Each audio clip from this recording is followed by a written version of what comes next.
Welcome my all dear students. कैसे हैं आप लोग? कैसी चल रही है आप लोगों की तैयारी? आशा करते हैं आप लोग अच्छे होंगे और खूब मस्ती में पढ़ रहे होंगे। क्या है कि यही वो 2 महीना है जो आप अलग से अच्छे से यूटिलाइज कर सकते हैं और उस अच्छा अंक प्राप्त कर सकते हैं। आज हम इस सीरीज में पढ़ेंगे क्लास 10th का अवतल दर्पण में सिद्ध करना है F बराबर R/2। किस में सिद्ध करना है? अवतल दर्पण में सिद्ध करना है F बराबर R/2। सबसे पहले समझेंगे मेरे भाई, अवतल दर्पण होता क्या है। अवतल दर्पण होता है, मान लीजिए कोई भी गोलाकार दर्पण की सतह है जो बाहर की ओर चमकता है और अंदर की सतह परावर्तित होता है। क्या बोले हम?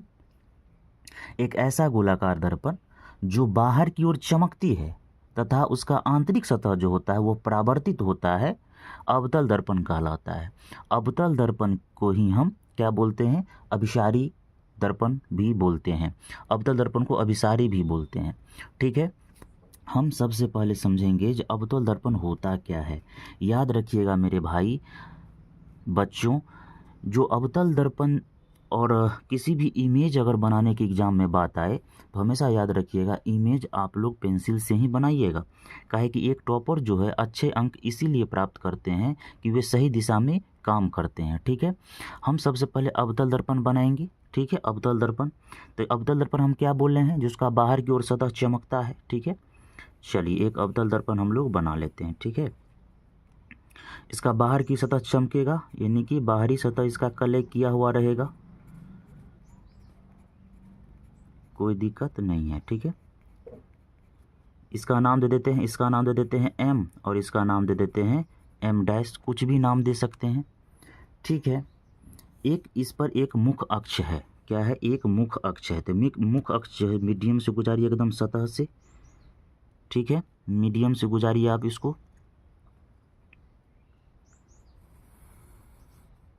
यहाँ आ गया। ठीक है, अब क्या करना है? एक मुख अक्ष बना लिए। ठीक है, अब क्या करना है? ये मान लीजिए P है। P मतलब पोल, पोल यानी कि ध्रुव। ठीक है, अब इस पर क्या करते हैं, यानी कि ये P है। चलिए सबसे पहले इसका नामकरण कर देते हैं। ये F है, फोकस बिंदु है, और ये C है, वक्रता त्रिज्या है। क्या है? वक्रता त्रिज्या है। और ये क्या है? यहाँ से यहाँ तक एक मुख अक्ष, इसके बाद अनंत होता है। इसके बाद क्या होता है? अनंत होता है। अब क्या करते हैं इस पर, यही PC के यानी कि मुख अक्ष के समानांतर कोई किरण AB, PC मुख अक्ष के समानांतर, समानांतर मतलब ये इसी के समानांतर पैरेलल कोई किरण AB दर्पण पर आता है तो क्या होता है? ये आपतित, कोई भी किरण आपतित किरण है, दर्पण पर आता है तो क्या होता है? परावर्तन के बाद, बाद वह फोकस बिंदु से होकर गुजरता है। परावर्तन के बाद वह फोकस बिंदु से होकर गुजरता है और इसका आभासी प्रतिबिंब कहाँ बनता है? यहाँ पे C से होकर गुजरता हुआ मालूम पड़ता है। कहाँ से? C से होकर गुजरता हुआ मालूम पड़ता है। कोई दिक्कत नहीं है, C से गुजरता हुआ मालूम पड़ता है। अब इसमें क्या करना है? इसमें अब पिक्चर में हमें कुछ नहीं करना है। ठीक है, चलिए नामकरण कर दिए। M' एक अवतल दर्पण है और PC इसका ध्रुव है, मुख अक्ष है, मुख अक्ष है। P ध्रुव है, F फोकस बिंदु है, C वक्रता त्रिज्या है। AB PC के मुख अक्ष के समानांतर कोई किरण दर्पण पर पड़ा है, आपतित किरण, तो परावर्तन के बाद F से होकर गुजरता है। ठीक है, अगर मान लीजिए ये यहाँ पे अगर इस कोण का नाम I दे देते हैं, इस कोण का नाम R दे देते हैं। ठीक है, अब जो चीज़ हम पिक्चर में किए हैं उसी को हम लोग लिखते हैं। ठीक है, लिखना कंपलसरी है, बहुत ज़रूरी है, लिखते हैं। ठीक है, लिखते हैं क्या? चलिए हम लोग देखते हैं क्या सब हम लिख सकते हैं। चलिए लिखते हैं, यहाँ पे माना, अच्छे से आप लोग देखिएगा, माना M और M' एक अवतल दर्पण है। M और M' क्या है? एक अवतल दर्पण है जिसमें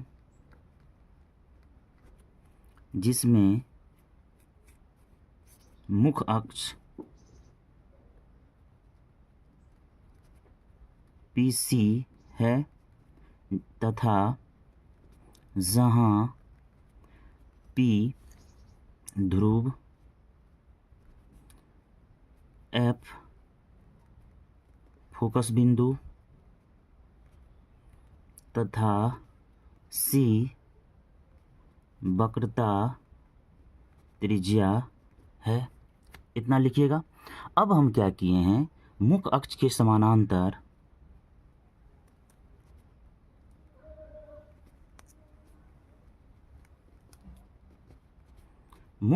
समानांतर AB एक आपतित किरण, जिसमें AB मुख्य अक्ष के समानांतर AB आपतित किरण दर्पण पर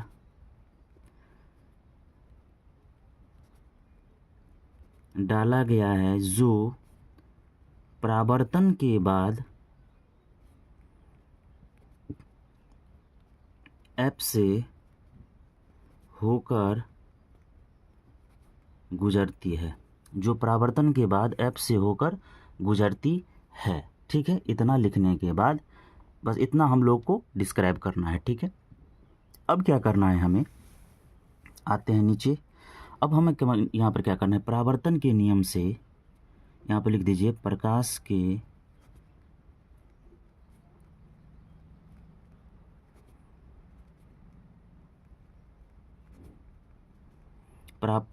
परावर्तन के नियम से। प्रकाश के परावर्तन का नियम क्या बोलता है, आपतित किरण और परावर्तित किरण क्या होता है, बराबर होता है, यानी कि आपतन कोण परावर्तन कोण बराबर होता है। तो अगर यहाँ से आया है तो ये हो गया इसका कोण, यानी कि आपतन कोण, और यहाँ से होकर गुजरा है तो ये उसका हो गया परावर्तन कोण। तो आपतित कोण और परावर्तन कोण आपस में बराबर होता है, तो परावर्तन के नियम से हम लिख सकते हैं कोण I बराबर कोण R। यहाँ तक कोई दिक्कत नहीं है। अब एक चीज़ और आप लोग समझिएगा, यहाँ पे आप लोग पता भी होगा, यहाँ से अगर मान लीजिए कोई पैरेलल रेखा है, अगर कोई यहाँ से अभिलंब डाला गया है या लंब डाला गया है, तो जैसे मान लीजिए AOCDPQR नाम दे दिए हैं M। ठीक है, कोई दिक्कत नहीं है। अगर AOC, इसमें क्या हो जाएगा, AOC बराबर OMQ, AOC बराबर ये कोण और ये कोण बराबर होगा, क्यों, संगत कोण से। और AOD ये कोण और BOMQ यानी कि ये कोण और ये कोण भी बराबर होगा, क्यों, एकांतर कोण से। तो संगत कोण और एकांतर कोण आप लोगों को अच्छे से कंफर्म होना चाहिए। हम यहाँ पर लिखते हैं, यहाँ पे आते हैं, देख लीजिए, कोना ABC और कोना BCF, यानी ये कोना आपस में बराबर होगा, क्यों बराबर होगा, एकांतर कोण से। इसी को हम लिखते हैं यहाँ पे, कोना ABC बराबर होगा कोना BCF के, क्यों बराबर होगा, एकांतर कोण से। यहाँ लिख देना है, क्यों बराबर होगा, एकांतर कोण से बराबर होगा। अब देखिए यहाँ पे एक चीज़ और, ये जो है BCF, ये BCF एक प्रकार का त्रिभुज का निर्माण किया है। ये कैसा त्रिभुज है, तो ये और ये बराबर है, इसलिए समद्विबाहु त्रिभुज है। ठीक है, यहाँ पर लिखते हैं, अब समद्विबाहु त्रिभुज BCF में क्या है, समद्विबाहु त्रिभुज में ये भुजा और ये भुजा बराबर है, यानी कि CF या FC बराबर CF बराबर BF या FB। तो BF क्या है, इसे समीकरण हम लोग 1 मान लेते हैं।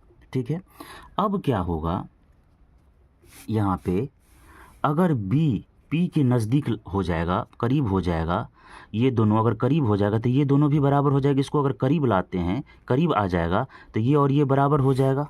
यहाँ पर लिखते हैं, अब यदि B बिंदु को P के बहुत नज़दीक लाने पर या होने पर क्या हो जाएगा, नज़दीक होने पर क्या हो जाएगा, वो और ये बराबर हो जाएगा, यानी कि PF बराबर क्या हो जाएगा, BF हो जाएगा। समीकरण 2 कर देंगे। अब समीकरण 1 और समीकरण 2 से समीकरण 1 और 2 पर ध्यान दीजिएगा। ये बी एफ और ये बी एफ दोनों का बायां साइड बराबर, तो एल एच एस अगर राइट दोनों बराबर है तो ये दोनों बराबर हो जाएगा। इसीलिए सी एफ बराबर क्या हो जाएगा, पी एफ हो जाएगा। सी एफ बराबर क्या हो जाएगा, पी एफ हो जाएगा। चलिए अब यहाँ पे अगर हम ध्यान दीजिए, मुख्य अक्ष इसका, मुख्य अक्ष क्या है इसका, पी और सी, पी और सी इसका मुख्य अक्ष है। पी सी हम लिखते हैं अगर यहाँ पे, तो पी सी बराबर, पी सी जो है ये पी सी, ये किस किस से मिलकर बना हुआ है, तो पी सी जो है पी एफ और सी एफ से मिलकर बना हुआ है। पी सी बराबर P F plus F C, तो यहाँ पर लिखते हैं पी एफ बराबर, पी सी बराबर P F plus F C, ठीक है।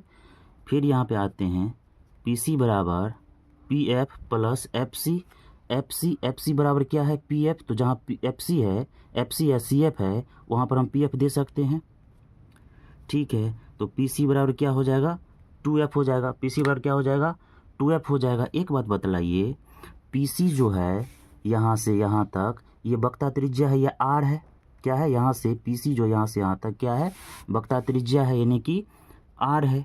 और पी एफ जो है यहाँ से यहाँ तक, पी एफ ये क्या है, फोकस बिंदु है, ठीक है। इसको एफ से हम लोग डिनोट करते हैं, तो 2 इंटू एफ, तो आर बराबर क्या हो जाएगा, 2F। मान निकालना है किसका, F बराबर R/2 हो जाएगा, क्योंकि जिसका मान निकालना है और जिसका मान निकालना है वो अगले वाले को कहाँ चला आता है, उसके आगे पीछे जो रहता है अगले वाले को कहाँ चला आता है, नीचे। तो मान निकालना है F का, किसके नीचे आ जाएगा, R का 2, यानी कि F बराबर R/2 हो जाएगा। इतना ही करना था, यहाँ पर लिख दीजिएगा प्रूव्ड या सिद्ध हुआ, बस इतना ही करना है। और ये देख लीजिए इसका पूरा सॉल्यूशन है। अगर ये आप लोग अच्छे से कर लेते हैं तो अगर 2 नंबर में पूछता है तो आप लोग 2 नंबर अगर क्या आइएगा, 5 नंबर में पूछेगा तो 5 नंबर अगर क्या आइएगा। ये था अवतल दर्पण में F बराबर R/2। चलिए हम लोग फिर भी नेक्स्ट वीडियो में आते हैं, उत्तल दर्पण में F बराबर R/2। हम इसे इसीलिए रिवीजन क्लास में लगा रहे हैं कि ये बहुत ही उपयोगी सीरीज होने वाली है आप लोगों के लिए। चलिए मस्ती से रहिए, खूब पढ़िए, तब तक के लिए good day, take and bye bye and जय हिंद, धन्यवाद।